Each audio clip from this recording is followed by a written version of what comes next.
Mais Bose, premièrement, c'est une compagnie qui est un peu différente de tout ce qu'on retrouve généralement dans l'industrie. En fait, Bose existe depuis 1964. C'était fondé par le docteur Amar G. Bose. Où on se distingue, c'est qu'on fait beaucoup de recherche, beaucoup de développement. Vous savez, on a plus de 700 ingénieurs qui travaillent à temps plein chez Bose pour développer des produits. Et Bose demeure, depuis ce temps-là, une compagnie totalement privée. Ce qui nous permet de développer des produits comme les SoundDock ici, qui sont très intéressants. Bose a été la première compagnie à introduire un système stationnaire pour fonctionner avec les iPods. Par exemple, on a deux modèles ici. Le SoundDock stationnaire, c'est-à-dire qui prend la plupart des iPods sur le marché disponible, qui va nous permettre d'avoir une très bonne qualité sonore.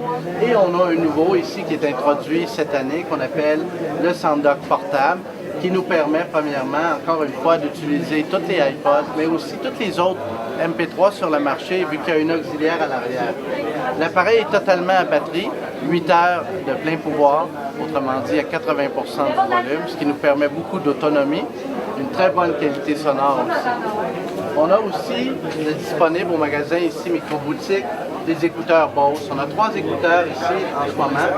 On a l'écouteur qui est le casque Bose Supra, qui se porte au-dessus de l'oreille, qui isole très bien par sa technologie de coussin ici les oreilles des gens, qui nous permet aussi d'isoler le son de l'extérieur et de donner une très bonne qualité sonore. Pour les adeptes de la course à pied et du sport, on a aussi les Bose, le casque Intra, c'est l'écouteur qui rentre à l'intérieur des oreilles. Ce qu'il y a de particulier, c'est qu'il y a 3 embouts, dépendamment de la taille des oreilles des gens, le casque va s'adapter. C'est un très beau bénéfice.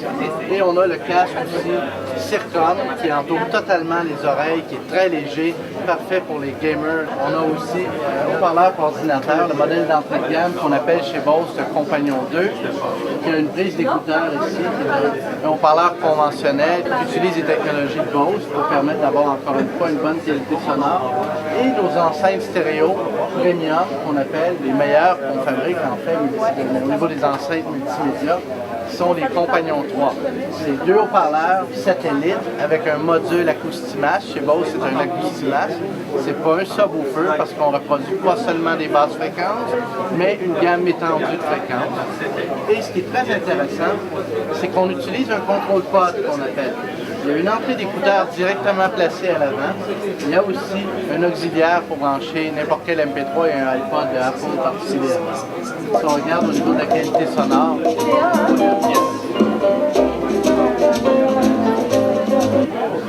on peut directement éteindre le produit, le mettre en position sourdine en appuyant sur le dessus du contrôle pod.